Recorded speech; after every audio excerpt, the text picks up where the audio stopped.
Hey guys, welcome back to my channel. My name is Madel and this is my sister. For this vlog, gagawa kami ng Yema cake. So, keep on watching guys. First, ang gagawin natin is i-strain natin yung strain. Basta, i-strain. Bakit kailangan i-strain? Ito pala ang gagamitin natin guys. Ang gagamitin natin. Paano yan? Instant Ready na mix siya. pancake. So, ayan. Tapos ngayon, meron siyang mix. Hindi siya, usually, di ba pag sinabing cake, kailangan i-oven. So ngayon, ano gagawin natin? Ibubus yung harina. Ibubus mo yung harina. Pwede, wow. Dali! Ipaliwanag mo nga! Oh, tut. Anong papaliwanag ko? Di ba usually kapag sinabing cake, ang ginagawa is i-oven, di ba? Paano ba ginagawa ang cake? Dito, hindi tayo Paano ba gagamit niluluto ng ang cake? oven kasi i-steam lang natin siya. So, hindi na natin kailangan ng oven. So, ayan. Boost na natin ang ating pancake mix. Ito ay 400 grams. Kailangan natin siyang i-strain kasi para hindi magbuo-buo pag nagawa na natin yung butter.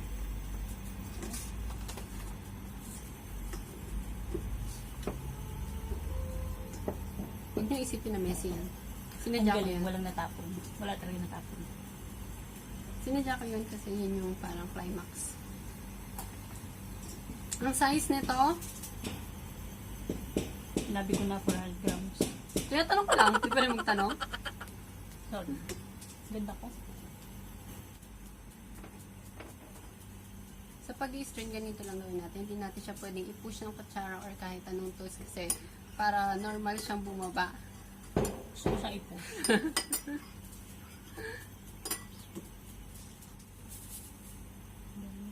Ito, Ayan yung mga buo-buo. di siya kasali.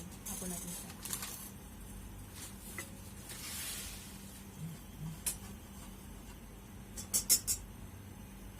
Yun, next.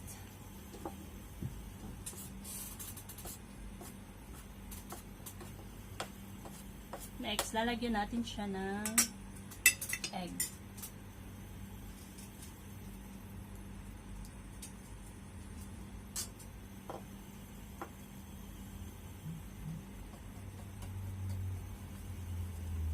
One cup of fresh milk.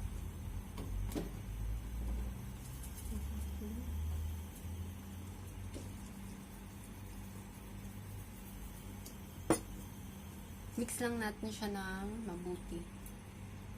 Lagyan din natin siya ng 1 tablespoon of vegetable oil.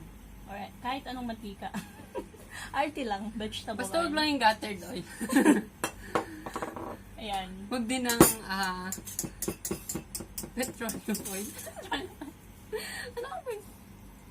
So, ito na guys. Tapos na siyang haluin. Ito na siya. Ito na yung kinalabasan na. So, ayan. After siyang mahalo ng mabuti. Ulitin mo. Hello guys, nag-aayos ako ng camera. Nagsasalita ako. Oh. Galit na galit. So, ito na siya guys. After siyang mahalo ng mabuti, ayan na ang kanyang kinalabasan. So, after nito, isasali na natin siya dito sa ating pag-iistiman. Ay, sorry.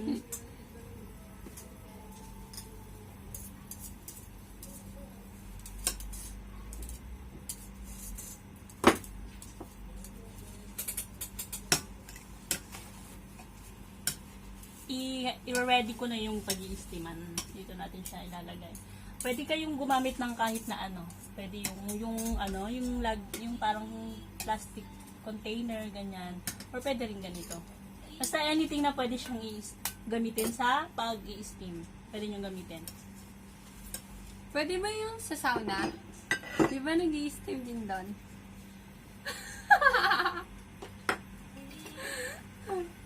Uy, sandali. Ay, Excited. sorry. Wala pang mantika. Gusto mo na lang. Tissue nang gagamitin. Lagyan natin siya ng oil. Para lang hindi mag-stick yung butter pag naluto na doon sa nilagyan.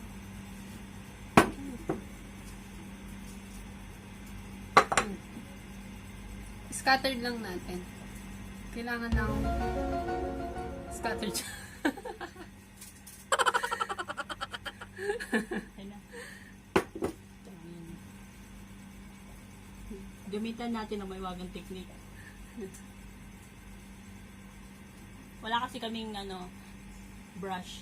Tissue ginamit ko. Dahil tissue ginamit niya, na-wipe niya lang po yung oil. So, at the end, wala na po yung oil.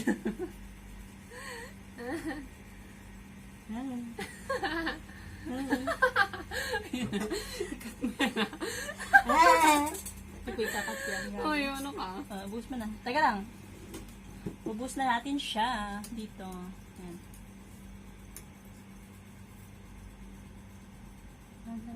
Oops.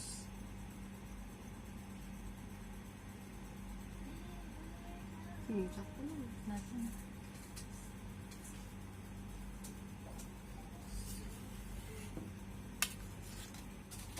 Ayan. Mas maganda dito. Ngayon, next step is ilalagay na natin siya sa steamer. Lalagyan ko lang siya ng lalagyan ko lang siya ng foil sa ibabaw para pag in-steam, hindi papasukan ng tubig. Start din. Hindi naman nakastart din. Okay ka lang? Ay. Okay ka lang? So, lalagyan ko siya ng ano yung cellphone mo? Nakikita ba? Oo. Wala yung ano eh. Sabi ko mo dito, baka nakakalimutan mo lang.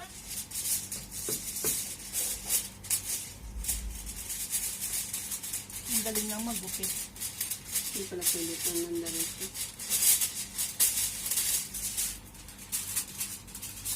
Ayan, lalagyan ko muna ng foil yung ating steam. Lalagyan ko ng foil yung ating i-steam. Lalagyan ko ng foil yung ating i-steam.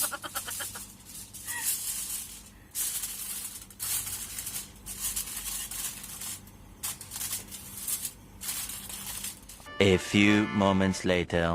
Ayan. Ayan siya. Steam muna natin siya and then proceed tayo sa Yema cake. Ay, sa Yema. Ayan. Steam muna natin siya dyan.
So, ito na po ang aming finished product.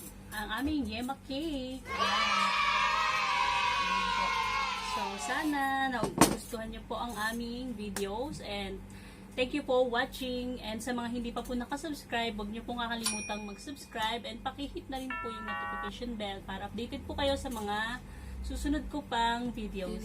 Thank you for watching. Bye!